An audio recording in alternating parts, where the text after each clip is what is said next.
If God has been quietly pulling you away from people and places you once called home, it's not punishment, it's preparation for a higher place. They were never meant to follow you to. There are seasons when it feels like God is slowly pulling you away from everything and everyone you thought you needed. Invitations dry up. Group chats go silent. People you once called home now feel strangely distant. You replay what you said, what you did, wondering what went wrong, why you suddenly don't seem to fit anywhere. It feels like punishment. It feels like rejection. It feels like you are being quietly erased while the rest of the world keeps spinning. But what if this separation is not God abandoning you, but God protecting you? What if the distance is not to dester or you, but to lift you to a place your old circle was never designed to go? Higher. This message is for the ones who feel like God has been quietly unplugging you from the life you used to know. You did not ask to outgrow people. You did not pray to feel out of place in rooms that once felt familiar. Yet here you are, sitting at tables where the conversations no longer feed you, laughing at jokes that don't land in your spirit, feeling a subtle ache every time you leave because something inside whispers, "You're not supposed to stay here forever." Maybe lately, you've felt waves of loneliness that don't make sense. You are not completely alone, but you feel unseen. You have contacts in your phone, but very few connections in your soul. You watch friendships thin out without a blow-up, without a clear reason, just a slow drifting you can't seem to stop. You find yourself walking home under city lights or lying awake at night thinking, why does it feel like I'm being pulled away from everyone right when I need people the most? If you are honest, there is a part of you that is angry with God about it. You see verses about community, about iron sharpening iron, about not doing life alone, and you wonder why He would allow so much separation in a life that already feels heavy. You see other people surrounded by crowds, by support systems, by people who show up for them, and you can't help but ask, what did I do wrong? Why am I the one who keeps getting singled out, shifted, moved, placed on the outskirts? This message matters because separation is one of the clearest signs that God is about to change the scale of your life. Before elevation, there is always a pulling apart. Before you step into what you were truly made for, there is always a season where God begins to gently, and sometimes painfully, remove the voices, patterns, environments, and attachments that cannot travel with you to the next level. Not because those people are all bad, not because those places were all toxic, but because your calling requires a different atmosphere than your comfort does. You are not crazy. You are not cursed. You are being set apart. Most people around you will not understand this season, because from the outside, separation looks like loss. It looks like your life is shrinking. But from heaven's point of view, you are not being reduced. You are being refined. God is not just changing who is around you. He is changing who you are becoming, so that when elevation arrives, you will be able to stand in it without collapsing back into who you used to be. Separation is not the end of your story. It is the uncomfortable hallway between the life that was familiar and the life that is finally aligned with who you truly are. Picture someone who has always been the glue in every room. They checked on everyone, showed up for every event, knew how to make people feel comfortable. Their phone never stopped buzzing. There was always a plan, a group, a noise to hide inside. Being surrounded made them feel safe, even when something in their spirit quietly whispered, "This is not all you were made for." Then the shift began. Not with a dramatic explosion, but with a slow fading. Invitations came less often. Group chats kept moving without them. People they had poured into stopped checking in. At first they blamed themselves. Maybe they had changed. Maybe they were too intense now.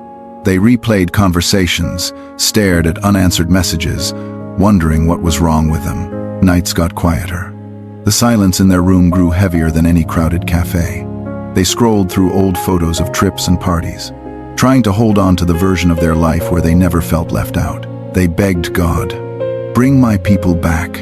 I don't want to feel like this." What they did not know was that heaven had already answered with distance, because God saw what they could not. He saw conversations that kept their minds small. He saw atmospheres that normalized compromise. He saw people who loved the edited, quieter version of them, but would panic if their calling ever came into full expression. He saw how often they swallowed their convictions just to keep the peace, how often they laughed at what wounded their spirit, how often they stayed so others wouldn't feel abandoned, even while abandoning themselves. So God did what he has always done with those he intends to elevate. He started to separate, not with public drama, but with misaligned schedules, slow replies, unexplainable shifts. The more this person sought God in private, the more out of place they felt in certain public spaces. Appetite changed before community did. Jokes that once felt harmless now left a bitter aftertaste. Rooms that used to feel like home suddenly felt like rooms with low ceilings, pressing down on their growth. They tried to force their way back. They said yes to every invite, laughed a little louder, tried to be who they were before. But every time they came home, their soul felt heavy and dim.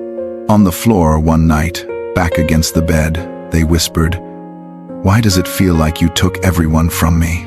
And in the quiet, another thought surfaced, gentle but piercing. What if I'm not taking everyone from you? What if I'm taking you from where you can no longer stay? With fewer voices in their ear, space opened for a different voice. In the silence, they started hearing the questions they had buried under social noise. Who am I when no one is clapping? What do I actually believe? What am I called to build? They began journaling, not about other people's opinions, but about their own soul. Old wounds rose to the surface. Patterns of people-pleasing, self-abandonment, and fear were exposed in the light of honesty and prayer. In that hidden place, buried gifts started to wake up. Ideas came, businesses, ministries, creative projects, new ways to serve. They felt drawn to deeper teaching, to mentors they had never noticed before, to practices that stretched their faith beyond inspirational quotes. Their language shifted, their standards rose. Some days they still cried from the sting of feeling forgotten, but they could not deny they were becoming someone new, someone truer. Then, slowly, new connections appeared. Not crowds, not hype, just a handful of people whose presence felt like exhale. Conversations carried weight, values aligned. These new relationships didn't demand that they shrink. They were challenged, sharpened, seen. And in those rooms, they realized, if God had not separated them from where they were, they never would have had space to step into who they were. Separation had not been God's rejection. It had been God's rearranging. It was the necessary doorway between the life built on fitting in and the life built on being faithfully, unapologetically chosen. In hindsight, what felt like the end of everything familiar was really the beginning of alignment. Elevation was never just about going higher. It was about going truer, and truth required God to move them. If you zoom out from the sting of being left unread, from the ache of weekend plans that never include you anymore, from the hollow feeling of walking home alone, you start to notice something. Separation has a pattern. In the story of people God elevates, isolation is almost always a chapter. Not because he enjoys your tears, but because he is fierce about what shapes you. Your circle is not just your social life, it is your shaping environment. The people around you don't simply share your time, they sculpt your sense of normal. If your environment rewards pretending, you learn to hide. If it rewards compromise, you learn to bend your convictions. If it rewards constant noise, you never develop the ears to hear a whisper from heaven. So when God sees that the call on your life requires a different kind of shaping, he begins to interrupt your social gravity. Sometimes he exposes. Comments that once felt harmless suddenly scratch your spirit. You hear the gossip, the cynicism, the disrespect for things you now hold sacred. You realize you are laughing less and cringing more. The group hasn't changed, but your eyes have. Other times, he simply shifts. People get busy, move, find new priorities. Texts slow down. Schedules never quite match. There is no villain to cancel, just a quiet drifting you can't control. Your flesh wants someone to blame. Your spirit is being invited to see assignment instead of abandonment. Separation also reveals dependency. When your worth is tied to who invites you, who validates you, who tags you. God will gently pry your fingers from those altars.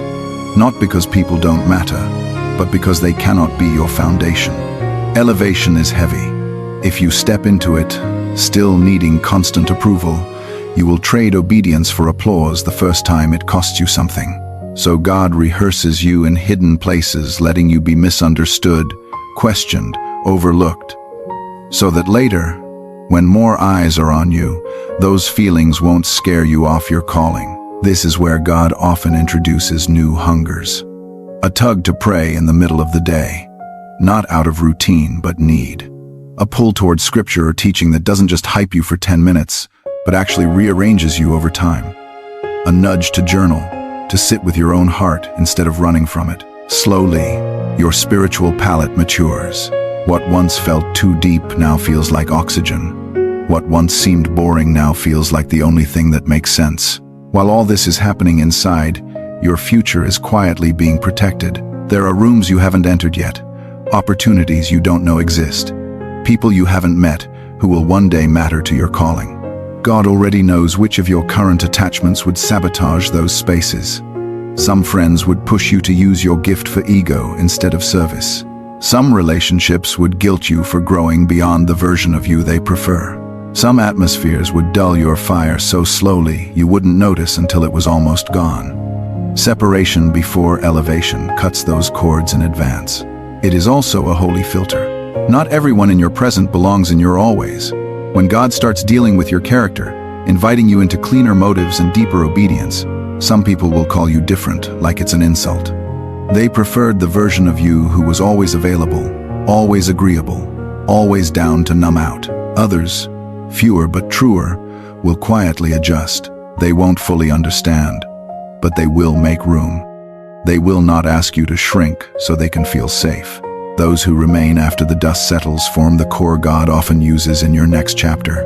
They don't need constant access to feel close. They are not threatened by your growth. They challenge you, pray with you, remind you who you are when you forget. Elevation does not require a crowd. It requires this kind of core. And sometimes, for that core to appear, God first has to clear the room. When you begin to see separation this way, the question shifts from, why is this happening to me? To, what is God making space for in me and around me? The distance stops feeling like a void and starts looking like deliberate design. Those who remain after the dust settles become the core God uses in your next chapter.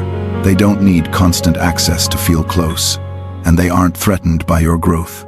They challenge you, pray with you, and remind you who you are when you forget. Elevation doesn't require a crowd. It requires this kind of core. And for that core to appear, God often clears the room first, turning painful distance into intentional space. When you view your story through that lens, separation no longer feels like proof that you are unwanted, but evidence that heaven is rearranging your life so you can carry what ordinary circles could never sustain.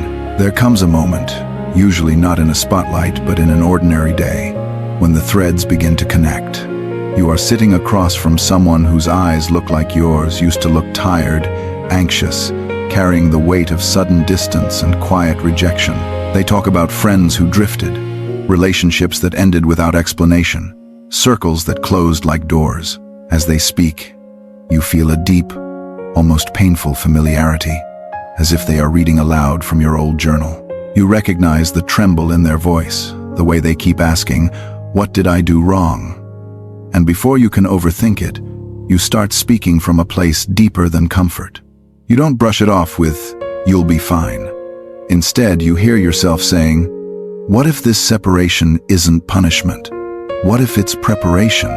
What if God isn't pushing you out because you're not enough, but because you are carrying more than this circle can hold?" As the words leave your mouth, they echo back into your own heart. Suddenly, lonely nights on your bedroom floor, walks where you cried without knowing why, prayers that felt like they hit the ceiling, all of it comes flooding back, but with a different light on it. You realize that the only reason you can sit here with this person and speak with such steadiness is because you have actually walked through what they are just entering. You tell them how separation forced you to hear God without a crowd translating him for you, how it exposed the ways you had built your identity on being included, how, in the quiet, buried gifts and callings began to surface. You talk about the surprise of meeting people later who didn't need you to shrink, who prayed with you, who challenged you, who felt like divine replacements, not random additions. Slowly, you watch something shift in their posture. Their shoulders drop. Their breathing steadies. Their eyes hold a small, fragile hope. And in that quiet moment, it hits you. The season that almost broke you is now the reason you can hold someone else together. The separation that once felt like proof you were unwanted has become evidence that God was lifting you out of rooms that could not handle your future. The pain of that realization doesn't vanish, but it changes color. What once looked only like loss now looks like strategy. You walk away from the conversation knowing this for yourself at a new level. God did not separate you to leave you empty. He separated you so that one day you could stand in places like this, carrying a depth that could only be forged in the space between goodbye and what's next. In that sense, your lonely chapter was never wasted time. It was training. It was God trusting you with a furnace so your fire would burn pure and steady. If you are in a season right now where it feels like God has quietly moved you to the edge of everything, hear this. You are not being discarded. You are being distinguished. It may look like your life is shrinking, but heaven is not measuring crowd size. Heaven is watching the shape of your soul. God loves you too much to let you build your future on foundations that cannot hold it. You are allowed to grieve what you lost. You are allowed to admit that it hurts when people drift, when rooms that once felt like home now feel foreign. You do not have to pretend that separation feels holy. Most days it feels raw and unfair. But beneath the surface of unanswered texts and empty weekends, something precise is happening. God is editing your environment, so your destiny will not be edited down to fit other people's comfort. Separation is not always proof that others are evil and you are saintly. Sometimes it is simply proof that your assignments are no longer compatible. Where you are going requires a different atmosphere, a different pace, a different level of honesty than where you have been. Some people will join you there later. Some will never come. Your job is not to drag everyone into your next season. Your job is to say yes to where God is calling you, even if you have to walk the first miles with only His hand in yours. One day, you will look back on this chapter with clearer eyes. You will see how certain friendships ending saved you from smaller versions of yourself. You will see how certain doors closing forced you to build what you were always meant to build, instead of hiding in other people's visions. You will see how time alone with God did more for your identity than 100 compliments ever could. Until that day, walk as someone in training, not someone being punished. Let separation teach you, without allowing it to rename you. You are not abandoned. You are assigned. You are not forgotten. You are being formed. You are not too much. You are being prepared to carry much. The labels may not change overnight, but your agreement with them can change today. And when elevation comes, and it will, in God's way and in God's time, you will recognize why the distance was necessary. You will step into new rooms, new responsibilities, new relationships, with a quiet strength that only hidden seasons can produce. You will not need to prove yourself, because the fire you walked through already proved you to yourself. In that moment, you will realize God separating you was never about leaving you alone on the outside. It was about positioning you to stand exactly